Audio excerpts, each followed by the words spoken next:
Hello, everyone. Before we begin the webinar, I'd like to remind you to enter your questions into the Q&A section. We will address them at the end of the presentation. This webinar is being recorded, and the recording will be emailed to all attendees afterwards. If you have any technical difficulties during the webinar, please call our service center at 608-273-8080, and our team will assist you. I will put that number in the chat shortly. Today's webinar is worth 1 CEU, either professional development or professional meetings. You must remain on the entirety of the webinar to receive this. It will be posted onto your account shortly. So now I will turn it over to our host, Susan Chapman. Thanks, Susan. Great. Hello, everyone. Welcome to our webinar hosted by ASA, CSSA, and SSA, and the Diversity, Equity, and Inclusion Committee. I'm Susan Chapman. I'm the Director of Special Projects at the Societies, and I'll be your host for today's webinar. Reducing bias in the assessment of posters and presentations is a very timely topic, particularly with our annual meeting coming up. I want to thank our speaker, Dr. Tiffany Carter, ASA, CSSA, and SSA DEI Committee Chair, and our moderator, Dr. Mukesh Kumar Mella, as our moderator. Mukesh will be joining us very shortly. As a side note, if you're new to the Societies, we encourage you to explore your membership benefits in the membership tab of our 3 websites, agronomy.org, crops.org, and soils.org. Currently, we have about 8,000 members who are scientists, students, practitioners, and early career and industry professionals. So let's get started. We're pleased to have Dr. Tiffany Carter joining us. Tiffany holds a BS in biology from Lincoln University in Missouri, an MS in grain science from Kansas State University, and a PhD in agronomy from Kansas State University. Tiffany has been featured in various YouTube videos, a PBS special, and other podcasts. Tiffany enjoys collecting sneakers and spending time with her daughters. Tiffany is committed to improving diversity, equity, and inclusion in agriculture and currently serves as chair of the Diversity Committee. So with that, Tiffany. Thank you so much, Susan.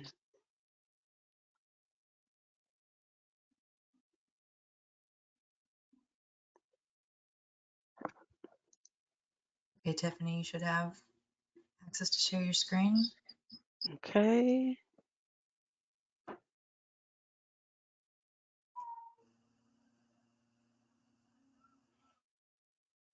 There we go. Can we see it? Yes. Perfect. All right, then I guess we're ready to go. Thank you all so much for being here today. My name is Tiffany Carter, and as Susan mentioned, I am the chair of the DEI committee. I will be leaving my camera off for today's presentation, primarily to make sure that we conserve some bandwidth, and then also to make sure that we can fully focus on the content of the presentation. So again, thank you so much for being here. I'm especially excited about this presentation today because as we were kind of putting this together for the committee, there wasn't a whole lot of information out there regarding how we should best reduce bias when we're trying to evaluate posters or presentations. And so this one is a bit unique, and so we're excited to present this to you today. So let's get started.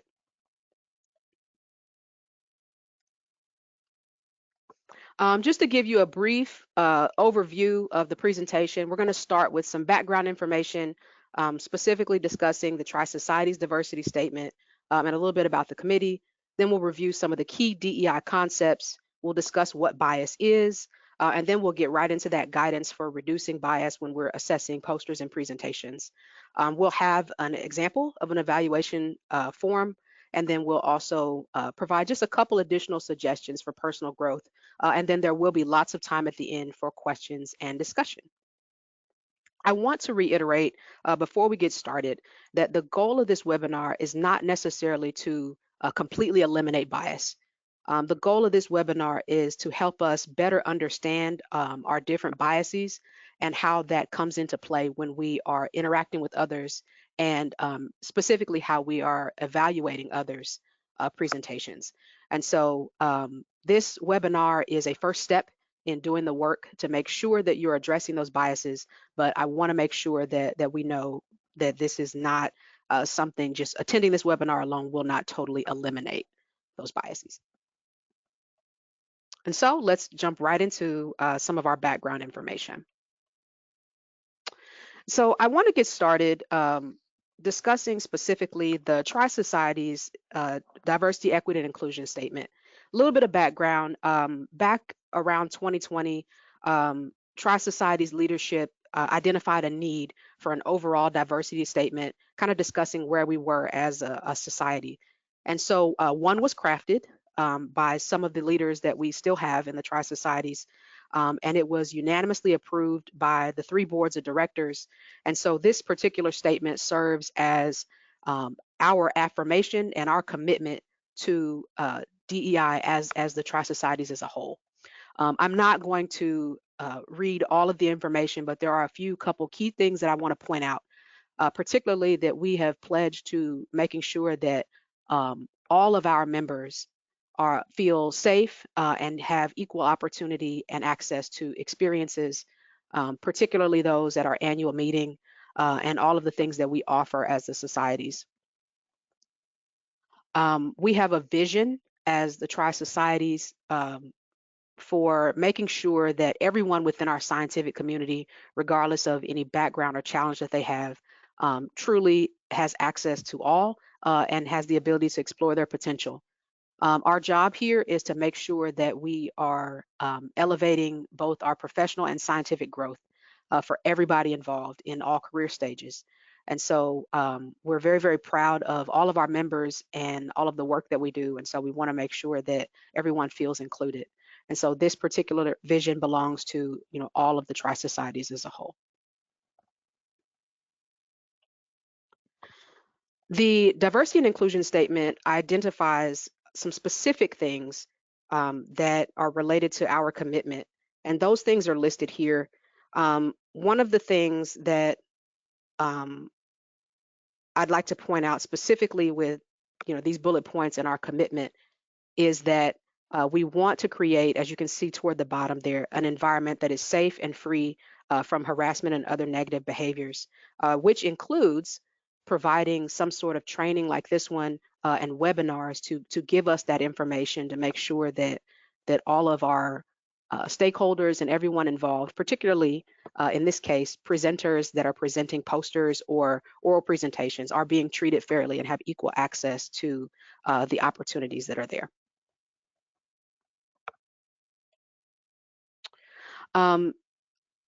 Given that, the Tri-Societies also has the Diversity, Equity, and Inclusion Committee. This particular committee is a collaborative group that is dedicated to enhancing equity within our societies, inclusion within our societies, and then, of course, increasing diversity among people and perspectives. The Diversity Committee works to address overall society's DEI initiatives as informed by members, the boards of directors, elected leadership, and staff. The committee's overall role is to advise and to assist leadership with making those decisions and provide the information that's needed. The diversity committee is not a governing body. We do not govern anything. We are there to provide information so that those that are in charge can make the decisions they need to make. And so I want to point that out as well. Now, let's jump right into a review of some of the key DEI concepts that we need to understand before we move forward with our main topic of the day. The first of those is diversity. The Tri-Societies defines diversity as a unique collection of attributes and different life experiences that make us each who we are.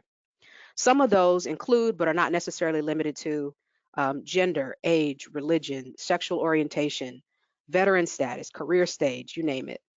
The most important thing for us as a society is to remember that collectively, the diversity of our members helps to guide our missions, provides innovative ideas to solve problems facing our communities and our planet, and helps to provide a much more rich connection to one another.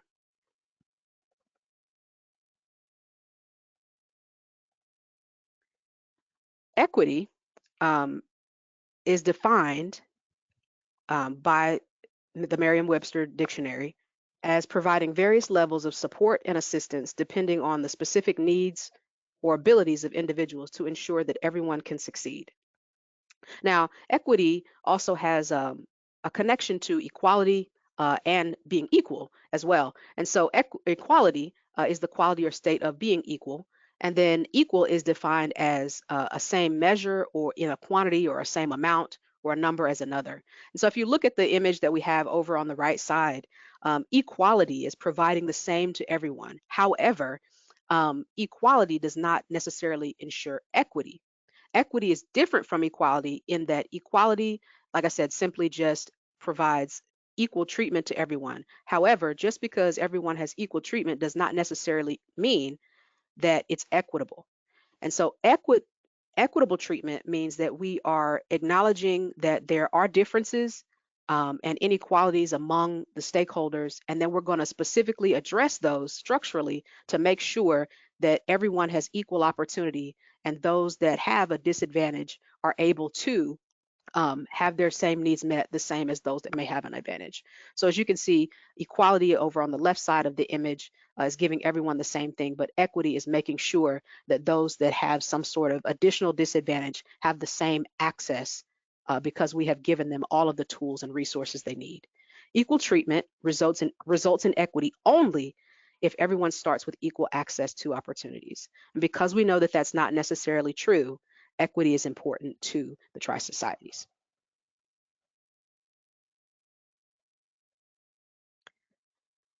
We also want to discuss inclusion. The Tri-Societies defines inclusion and says that inclusion is to pursue deliberate efforts to ensure that our organizations welcome differences, respectfully listen to diverse perspectives, and make every individual feel welcome and empowered and accepted, and make everyone feel like they belong. And so it's important to note that inclusion, making sure that everyone feels included, requires us to take action. A few other key DEI concepts that we need to discuss include stereotypes. A stereotype is defined as something that conforms to a fixed or a general pattern.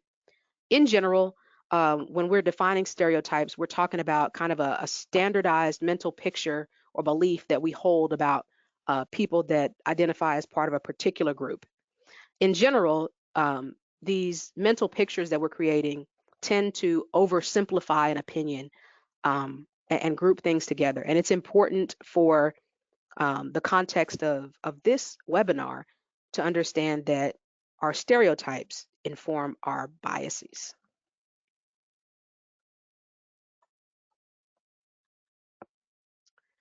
Prejudice is another topic that needs to be discussed to help us understand our biases a little bit better.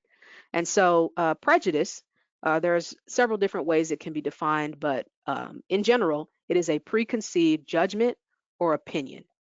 The word in itself says to prejudge, essentially. And so specifically, this usually refers to a negative opinion or belief that is formed without having sufficient data, sufficient knowledge, or any basis really to hold that belief. It's important to note that prejudice and stereotype are different in that a stereotype includes an overgeneralization, which could be positive toward a group, or it could also be negative toward a group regarding those attributes. A prejudice is usually a judgment or an attitude that's applied to the members of that group. And so prejudices are often based on our stereotypes that we have rather than particular interactions or experience that we have. And so all of these things are important for helping us to better understand our biases. And so you might be wondering at this point, all right, let's get to it. What is bias? Again, several different ways that this can be defined. And so I wanted to make sure that we had all of these different definitions because each of these hold a particular piece of information that we need regarding our biases as we move forward with understanding them.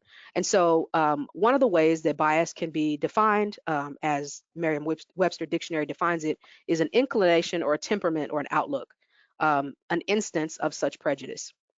The Encyclopedia Britannica defines bias as a tendency to believe that certain people or ideas are better than others, or that they may be more valuable than others. And usually this results in treating someone in one way or another unfairly. Cambridge defines bias as an action, particularly an action supporting or opposing a particular person or thing in a way that is unfair because of personal opinions or things that we are holding that influence our judgment without basis for that. And so those definitions of biases are what we will hold moving forward with the presentation as we continue with bias. There are two different types of bias that we need to present and discuss here. There's conscious bias and then there's unconscious bias. Conscious, both of these um, are marked by thought processes. And so there's a whole this is maybe a discussion for another day, but there's a whole kind of path that you can go down with understanding the science behind how our brains work and fully understanding consciousness versus unconsciousness. I won't go down there today. However, I do want to point out a few things regarding conscious and unconscious bias as we move forward. And so, conscious is defined as perceiving or apprehending or noticing with some degree of control a thought or an observation. And so, this is something that is intentional, something that we are aware of. It's important to note that when we're talking about conscious bias, we're talking about explicit bias. And so when we're saying explicit, we're talking about something that is fully expressed, something fully understood. It's not vague. We do it intentionally. There's no question as to what was intended.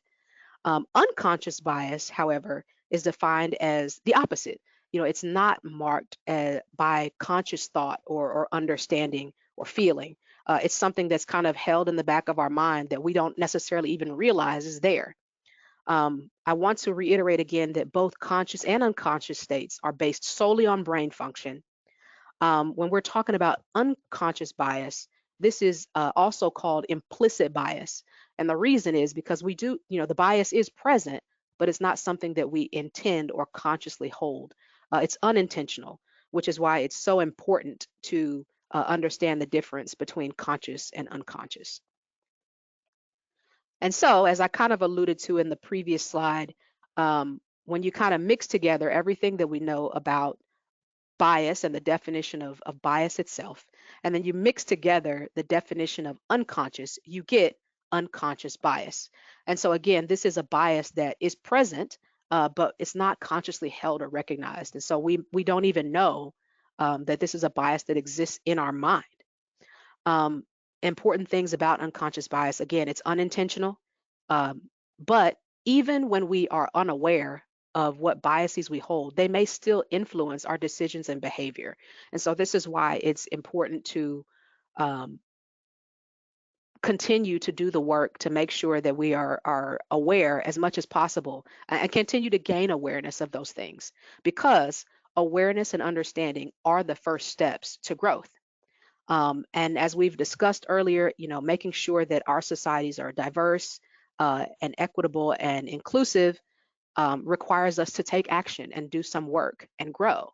And growth necessitates that we start to reframe our thinking and intentionally work to make sure that we are reducing acting in a biased way toward others.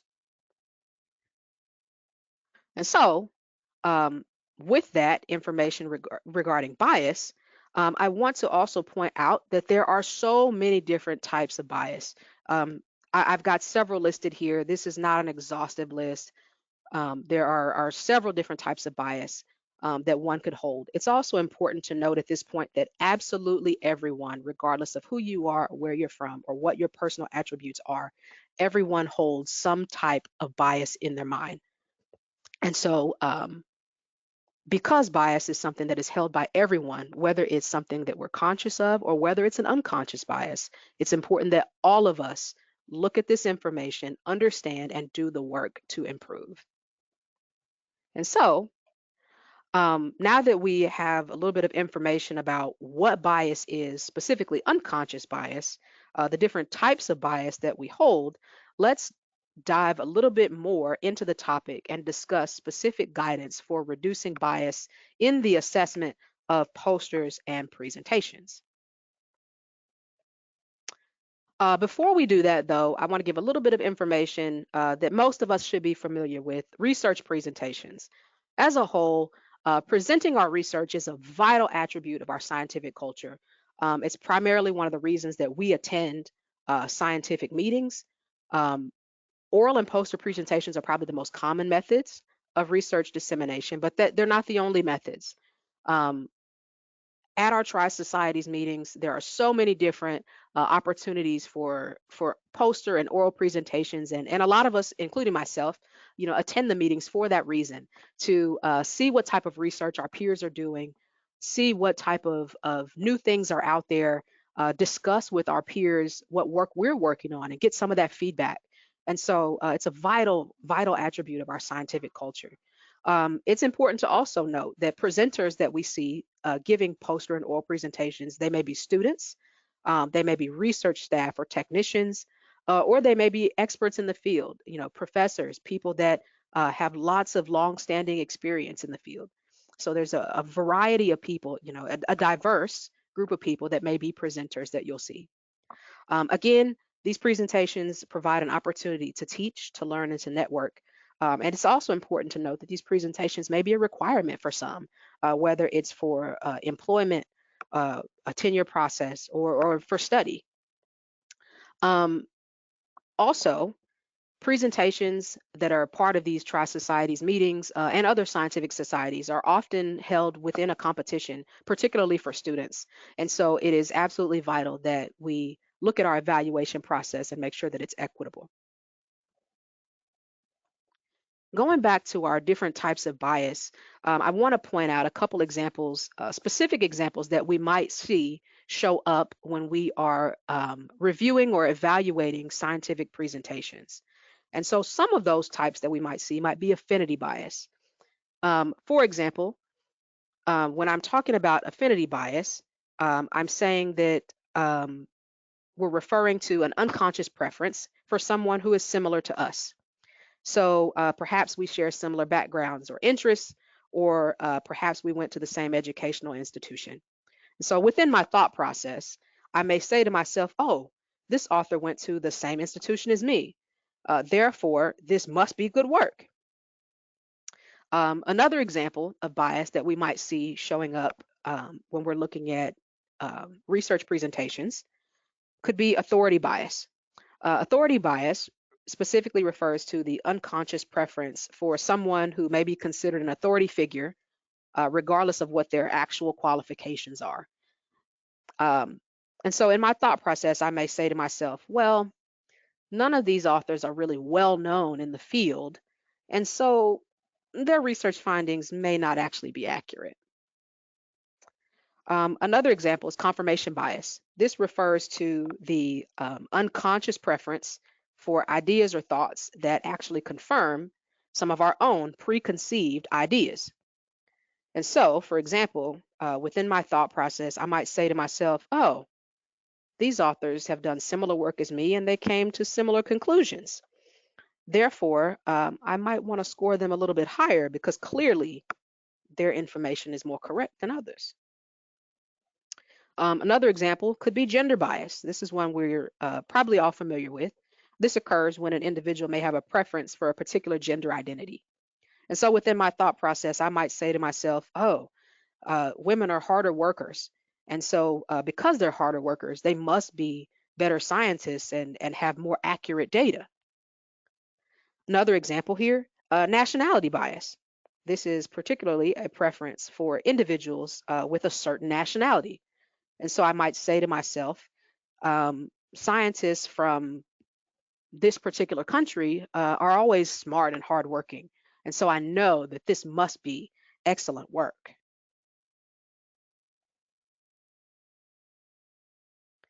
Continuing with some of our examples, I've got a few more. The next one is educational bias. This occurs when someone has a preference for people maybe with a certain education level. And so within my thought process, I might say to myself, oh, this author only has a bachelor's degree and they don't have a PhD. So there's no way that this author could have fully conducted the study correctly because they don't have as much education. Another example, racial bias. refers to a preference for someone from a particular racial group. And so within my thought process, I may say, oh, this person belongs to a race of people that I know to be hardworking or I perceive to be hardworking. Therefore, their research must be good. Conformity bias allows or refers to us allowing our views to be influenced or changed by other people that are around us. This is one that's a little bit more similar to like groupthink or peer pressure, even. And so within my thought process, I might think to myself, man, I really like this study, but the other 5 judges didn't like it. And so I probably need to lower my score so that it's more similar to theirs. Perhaps I missed something. Um, Age bias refers to preference for people within a particular age group. And so as I'm thinking to myself, I might say, this scientist is too young to have real experience in the field. And so there's no way that this is a complete study. They must have, messed something up. And then my last example that I have, particularly of bias types that may show up with presentations, is recency bias. This type is characterized by a preference for the most recent presentation that I heard, or a preference of the most recent thing that I heard. And so what I might say to myself is, since this is the one that I remember the most, it must be the best. Not considering that there were other things that might have also been good work, just unconsciously not realizing that this is the most recent thing I heard. And so that is why I think it's the best and why I remember it the most. Just to throw this in here, the opposite of recency bias is primacy bias or anchoring bias. And these are characterized by preferring the first piece of information that you've received, or possibly using the first presentation that you scored as the standard. Again, it's important to note that we all have biases and it's not always easy to recognize them. And so this type of webinar is key in pointing those things out. Now, the complexity with bias is that it doesn't just occur in singular form.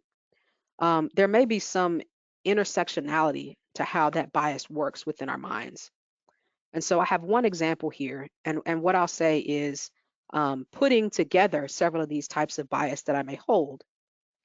Um, you know, let's say I hold some type of affinity bias plus gender bias and conformity bias at the same time. And so my thought process may look something like this. Well, this author went to the same institution as me, so I know that everyone that comes from there does good work. And the author is a woman, and so I know that women are better scientists, and so the data must be more accurate. However, the other judges that are with me didn't score this particular study as high, and so I probably need to lower my scores again to match theirs. The overall impact is, even though I believe that people that went to the same institution as me are good scientists, and I believe that women in general are good scientists, I'm going to go ahead and lower that score because my conformity bias also tells me that my scores should probably be a little bit more similar to the other judges involved. And so again, it should be noted that um, our biases may interact with each other and may all have some type of influence on how we choose to act or behave, whether we're aware of that or not. And there is some intersectionality to this. I also want to point out here that none of the biases or the things that I've mentioned here have anything to do with the actual body of work that we're supposed to be evaluating or that's being presented. And so this actually brings us to our next point. Taking steps to actually reduce bias in the evaluation of these presentations. The first thing is to look at some of our evaluation criteria. And so evaluation criteria for oral and poster presentations should primarily focus on the scientific body of work that's being presented. And so what that might look like for oral presentations is specifically evaluating the study justification or the problem statement, or looking at whether or not this was a good experimental design. What did the data analysis look like? And how did they interpret that data? What was the discussion and conclusions that they came up with? How was the presentation organized? What did those PowerPoint slides look like? And did the author maintain audience eye contact? So there was some interaction with the audience. It's a little bit different for poster presentations. You could still look at, the study justification, experimental design, data analytics and interpretation. But maybe for posters, we focus a little bit more on the graphical layout. You know, does the presentation flow? Is all the information that we need to understand the study there? Can we read it from a distance? Because you have to make sure that we can read the poster from several feet back, as there'll be several people looking at the posters. And so evaluation criteria may be a little bit different for both oral and poster presentations, but primarily as we're evaluating these, we should focus on the scientific body of work that's being presented. And again, in focusing on that scientific body of work that's being presented, we should avoid criteria that's aimed at personal attributes, because criteria aimed at personal attributes of the author can lead to bias. And some examples of that might be a tone or clarity of voice. Clarity of speaking is subjective. For example, if someone is from a country that's different than mine, they may have what I consider to be an accent. And so someone may be able to understand the presenter with my perceived accent very clearly, whereas I may struggle. Again, the scoring of this would be based on a personal attribute and doesn't actually have anything to do with the work that's being presented. Another example might be judging someone based on whether or not they're wearing professional attire. That's not to say that someone should be dressed inappropriately, but we should keep in mind that someone may choose to wear attire that is culturally relevant to them. Or students, or perhaps lower income earners, may not have a nice, trendy professional wardrobe or an expensive suit. And so, again, professional attire is one to be careful with because it is aimed at personal attributes, something that's personal to that person, and not necessarily the body of work that they are presenting. And so, in order to take some steps to reduce bias and focus on the body of work and not necessarily on personal attributes, some things that can be done are provide a diverse panel of introspective reviewers or judges that have the ability to um, evaluate the presentations as a group. There are some things that should be pointed out about this. The reason that this is a suggestion is something that can be used is because diversity in people brings diversity in thought. Um, because we know that everybody holds bias in their mind, if we have a diverse group of people, they may hold different types of bias. And so working together as a group may help to balance some of that out. And we'll discuss that a little bit more later. Judges and panels, they should be able to review and kind of question their own scores. I should be able to look at myself and say, okay, did I lower this person's score because I don't like the institution they came from, or did I truly score it based on the body of work that's present? In order to make sure that you have that diverse panel of introspective reviewers, it might be important to provide training because there are specific steps that can be taken to review or to reduce biases across the board. And so training could be provided. It's also important to note, and we are aware, and we should all be aware, that a lot of times judging these things and providing feedback for presentations is done on a volunteer basis. And so it's not always easy to put together that panel. But it is a suggestion for making sure that we reduce bias. Another option could be to use blind judging. It's possible that you could block out names of presenters, or you could also remove affiliation so that some of that um, affinity bias or things are removed. We could also consider peer reviewing. Because peers kind of share a mutual understanding and a similar experience, it may help to reduce certain types of bias. For example, it's well known that graduate students may not have the highest salary, and so if students are judging other students, then there may be less bias toward what someone is wearing, for example, because students all come from a similar income level.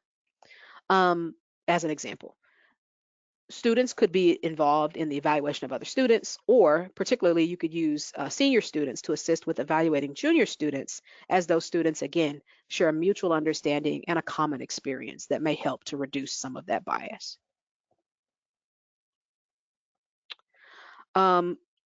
Again, we mentioned judging, particularly with using a small panel. What could be done is the scores could be combined or summed or averaged together, and not left to an individual person, because if we have that panel of diverse judges, because we know everyone comes with their own biases, we could help to balance some of that out and even some of that out if we were able to combine or average scores. Um, Scoring could be completed jointly by a group. That way the panel discusses together and scores and decides as a group, um, so that we can reduce some of those biases, or maybe even point them out to each other if we do see them. Again, none of this is foolproof. These are just suggestions, and steps that can be taken in order to reduce some of that bias. So the next thing, let's go to an example of an evaluation form, and how we could look at the information in that form and make sure that we are questioning ourselves and doing our evaluation in the least biased way. First, this is a sample or an example presentation evaluation sheet. This particular, um, the information here in this particular evaluation score sheet was put together by a group within the Tri-Societies, whose focus again was to make sure that the scoring rubric provided standards that again were as non-biased as possible. Again, just by nature of this being presented by humans, we're not able to reduce all bias, but this was designed to specifically focus again on that body of work and a little bit less on the presenter themselves. And so as you can see, there's a list of criteria that's provided here, and a space for scoring and comments. And so as you're looking at some of that criteria, here are some suggested questions or critique guidelines, things that you could ask yourself. For example, if we're judging the problem statement, how well did the speaker describe the area of interest?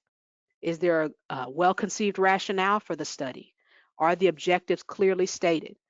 Looking at data analysis, did they appropriately use statistics here? Or are these the correct analytical procedures used?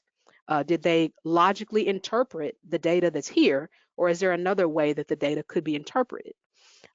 Looking at the discussion and conclusions, were the conclusions actually drawn from the data that's presented? Did the study or did the presenter actually discuss the implications of the study? Did they discuss what future research may look like? These types of questions focus again on the body of work and a little bit less on the individual, which helps to reduce bias. When we're discussing poster presentations, this is another example of a presentation score sheet that was put together to, again, focus on that body of work when you're evaluating the presenter and a little bit less on the individual, so that we can make this equitable. With posters, as I've mentioned before, the layout and the design is a little bit different. And so if you look at some of these suggested critique guidelines, the problem statement, study design, data analytics, and discussion and conclusion, these are all kind of similar questions to what we would have seen for an oral presentation. However, with a poster presentation, we would really want to look at poster organization, layout, and design. Was this easy to follow? Was it very, very clear? The background information that we needed, were we able to visually, understand the figures that were there? Can we read it, from a distance? Are all of the elements and things that are supposed to be present here? Again, this particular criteria focuses on the body of work and less on the attributes of the individual. I want to add, before we conclude the webinar and open this up for additional discussion and questions, I want to add a few additional suggestions. As I've mentioned, because we're all human and we all hold biases, it is our job, as we are members of this society and just being good citizens and good humans in general, it is our role and our job to make sure that we are educating ourselves and making sure that um, we are doing our best to make sure that we are acting in a non-biased way. And so making ourselves aware is important, but also continuing to do the work to improve ourselves and reduce personal bias is key. And that has to be part of our lives, not just when we're attending this webinar, but later on. And so, for example, there are some things that we can do to make sure that we are doing that work and growing. And so one of those things is self-evaluation. We can sit with ourselves and have honest reflection about our biases and what those look like. There are different types of evaluations and tests that we can give and that are out there. For example, the implicit association test is something that you could take to do some self-evaluation. We should take steps for self-education. Go back. I encourage everyone that's part of the webinar, whether you're here live with us today or whether you're looking at this later on, go back and look at the Tri-Society's Diversity, Equity, and Inclusion Statement. There's excellent information there, and it's something that we should all, as Tri-Society's members, be aware of. We could also participate in workshops, trainings, and webinars like this one. You're also welcome to attend the Diversity Summit at the Tri-Society's annual meeting. This is another opportunity for you to self-educate and work with the Diversity Committee and interact with others.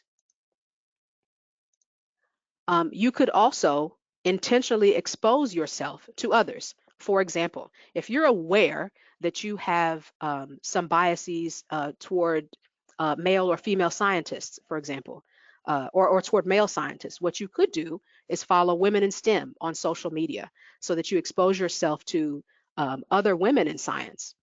And there are other hashtags and things you could follow on social media as well. But that's an example or an opportunity for you to intentionally expose yourself to some of the things that you may have a bias toward or against. You could also attend community events. There are always cultural events that are happening in most communities.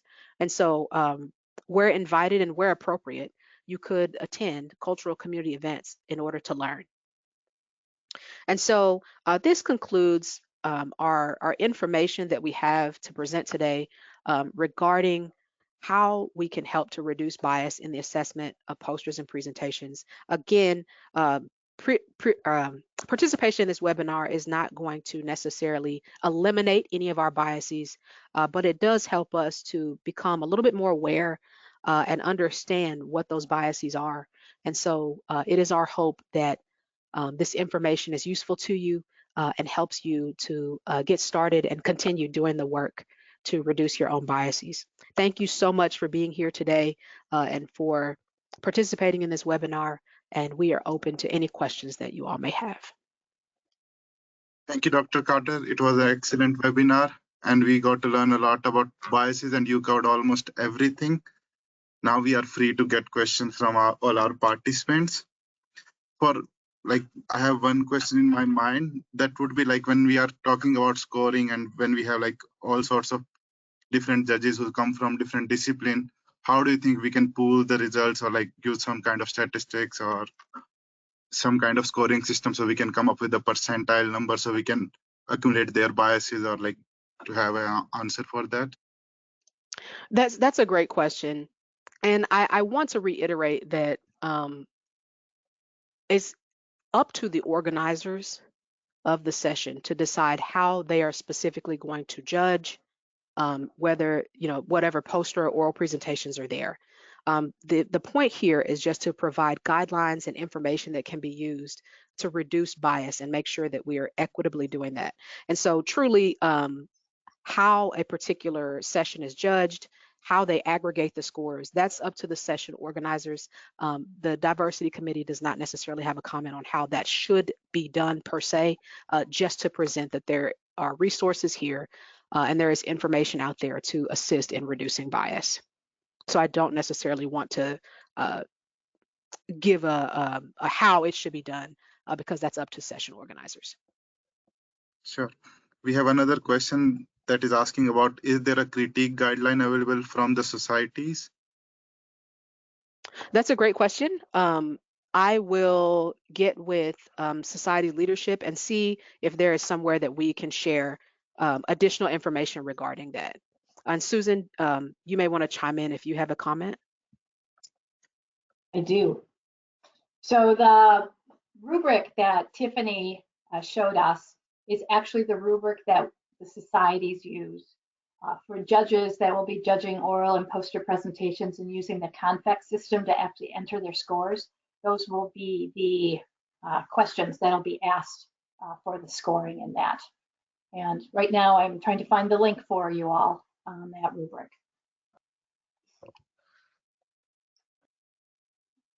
Another question would be like, what are the challenges you see in implementing these strategies from like societies or in terms of different conferences? You know what? That's a great question. I can't necessarily speak for everyone, but I think that the biggest challenge may be just kind of coming up with something blanket that works for everyone. Again, I want to reiterate that while these are suggestions and guidelines, um, truly the implementation and how these things are evaluated and scored depends on the session organizers. And so I think one of the biggest challenges would be, making sure that all of the session organizers are able to do so in a consistent way. I don't think that that's something that we can control because again, the session organizers are independent. And so I think that that's the purpose of this webinar, is to share the information and try our best to make sure that everyone has the same information. We have one comment from one of the participants who is talking about biases against the neurodivergent presenter. So like most of the poster or oral session would have like marks for like having a good eye contact, but a lot of people who are neurodivergent would have like problems doing eye contact and having like during their presentation. So what do you think would be a good option for them? Well, I think that's a very valid point that's being brought up. And so I want to affirm that that's absolutely a concern that could be brought up. What I would suggest is reach out to your session organizers. I think that, letting them know what your concerns are, particularly if you know that you may have some uncomfortability, or you may be neurodivergent and you think that that you are being judged unfairly. A lot of times these things are put in place and these evaluation criteria are set up, and sometimes it may just be that the organizer was unaware that they were evaluating in a biased way.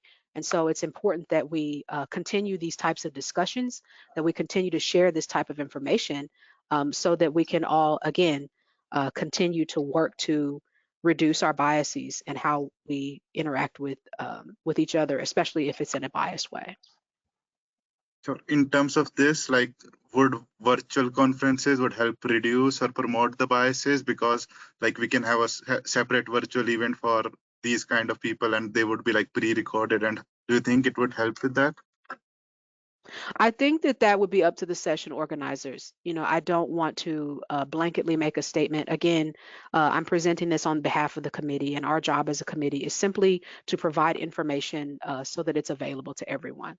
And so I think that session organizers may need to work amongst their leadership groups and their committees and determine if that is something that needs to be addressed and what the proper format for their presentations would be.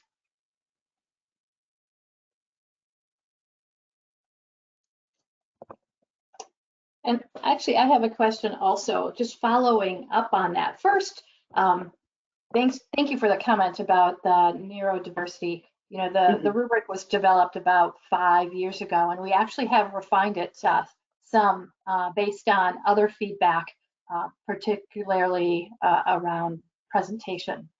So I'm curious, Tiffany, what your thoughts would be if there is someone who does have neurodivergent and is concerned about how they present. Do you think it would be okay for them to acknowledge that to the judge as they are getting ready to do their poster presentation? You know what? That's a wonderful question, Susan. And what I would say to that is um, they should only disclose that if that's something that they feel comfortable with. You know, that's Mhm. personal information. And so if they feel comfortable disclosing that information to the judges in order to reduce bias, then certainly that's something that, you know, that they can do. I think that I also want to point out that, again, the evaluation form that we showed is an example. It's not necessarily the one that will be used by any particular group at the annual meeting or any other meeting for that matter. And so I want to clarify that it was just an example to just kind of show how the focus should be on the body of work and less on the individual. I feel like if people, you know, are comfortable um, giving that information to the judge, that would be great. Um, if they're more comfortable, um, you know, putting that information in some of the surveys that we send out, whether it's DEI surveys that get sent to the Tri-Societies or whether it's surveys, even at the end of this presentation, you know, people can list out what some of those concerns are and share them with leadership so that we can continue to do the work. You know, the Tri-Societies has provided the diversity statement and has committed publicly to continuing to do the work. And so certainly I know the Tri-Societies leadership, and I'll speak for the diversity committee, we're more than happy to hear your concerns and work with you on making sure that everyone's needs are met for the Tri-Societies. There's one more question about like society having trainee products for students and professionals that would help in reducing bias and coaching techniques that would help presenters in becoming like proactive on their side. Could you repeat that one more time? Do we have like training products for students or professionals that will help them with like techniques in reducing bias and also for presenters so they can also have? That's a wonderful question. I think that this particular webinar is an example of what we provide to the societies to make sure that everyone has the same access to that information. This webinar is being recorded, and so it is something that could be reviewed at a later time. And I also want to reiterate that everyone could, you know, anyone that had any concerns or questions or that needed additional information can always reach out to us. You know, we're more than happy to share any information that we have and continue to make sure that everyone is getting the same information and everyone's needs are met. Sure, thank you. I don't see any more questions. I do actually have, there was a comment, and somebody had commented they've seen group judging not work so well if one of the judges is themselves seen as more of an expert than others. And I'm wondering if there's ways to combat that bias, that groupthink that can start to happen in those situations. Yeah, that's a wonderful point, and that's absolutely something that may come up. You know, I want to reiterate that these are examples, and this is, you know, subjective to each individual. We all hold different biases. We're all going to think independently, just by nature of us being individual and us being human. Everyone holds biases. So it is absolutely possible that a group of judges may not work so well together if someone is considered an expert and everyone thinks that they should kind of go along with what the expert thinks. But this is, again, the reason for this type of training and for us to do that self-evaluation and say, hey, you know, I do respect this person's, you know, their qualifications and their experience. However, my opinion is different, and that's okay. And to stand on their convictions then. Exactly. And usually, you know, if you feel something's off or you feel pressure to do something a certain way, you should always follow your gut and understand that usually when you feel uncomfortable, it's because something isn't right. Sure. We have one more question about role of technology. So do you see AI or machine learning helping in reducing bias? And along with that, like being objective versus subjective in your evaluation? Does it make any difference? I'll answer those questions separately. So I'll address the AI one first. I'll be honest, I am not an expert on AI. I know that that's something that that is becoming more and more popular as technology improves. Absolutely, it's something that might be a tool in the future. I just don't have enough information myself to say what I think that role would look like for using AI or machine learning. And then could you repeat the second part of that question? Like in terms of evaluation, being like more leaning towards more being a objective evaluator in opposite to like a subjective evaluator, because when you are conscious about your biases, then you'll tend to be more subjective. You'll like try to account for biases, but like in terms of being objective, we have like clear set of numbers you have to check, or like the boxes you have to check to get that. That's a great point that you bring up, and I want to reiterate that that would be the importance of focusing on the criteria that's listed there on the judging sheet, and making sure that those evaluation criteria focus solely on the body of work. Our biases tend to negatively influence, especially in this particular type of case. When we are focused too much on the individual. If we are focused on the body of work itself, then that helps to reduce some of these biases that may be unfair against other individuals. And so again, I would reiterate, focusing on the evaluation criteria itself and making sure that that evaluation criteria is focused on the body of work. And in terms of like having group of judges, what do you suggest would be like a good mix? Because like mostly we will focus on like predominantly the professors who are in like the last stage of their career, and they are not worried about like how they judge or like or their employment in comparison to a new student or a faculty. Like you can have a student judging their own peers, or a faculty judging their own like students from their school or colleges. Would that introduce bias, or like how should we go with that? That's a great question. What I will say is just by nature of having humans involved, unfortunately, there will always be some type of bias. We're not able to completely eliminate and get away from that bias. And so it's important that we focus on doing other things to try and reduce that bias, which is the point of this webinar. I do acknowledge, and we did mention earlier in the presentation that a lot of times people that volunteer to be judges, again, this is volunteer. They're not necessarily required to do it. And so unfortunately, if you have one type of, or you have similar people in a group, or only the same people over and over continue to volunteer, that might introduce some bias. And so this is why we do a combination of things, right?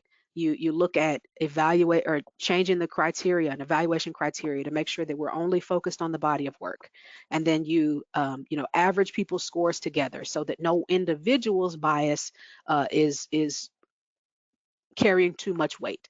And so again, we're not going to be able to totally eliminate bias. I would love if we could, but just by nature of dealing with humans, we're not able to. However, it is important that we take these steps to try and reduce bias as best we can. There's a question from one participant who is organizing a poster session, and he's asking like, should he provide a short piece on like to the poster judges about equity and bias prior to their judging? Would it help? I will take this last question. And I would say that it's always a good idea if you are a presentation organizer to discuss with your judges what the evaluation criteria are, and make sure that you point out a few things. It's absolutely, you can absolutely share any of the information that we've provided here about equity or bias. You could also share the Tri-Society's diversity statement with the judges that you're meeting with prior to organizing that session. So this is absolutely information that can be shared with anyone that is needed. So thank you so much. Thank you. Thank you, Dr. Carter. All right. Wow, what great information. And just kudos to you for pulling this together, Tiffany. I know we did some research and there's a lot out there on this. So This was wonderful. So thanks for sharing your expertise and insights. And thank you, Dr. Mella, for your time moderating the session. We will be posting the recording on our website as soon as it's ready. And if anyone has feedback about any of the content or other ideas, you can send them to us as well. You can send them to me. I'll put it in the chat, scchapman@sciencesocieties.org. So thank you all for joining us. And watch for an email with the recording as well. And also there'll be a short survey. And we will see you in San Antonio. Thank you. Thank you. Thank you, everyone.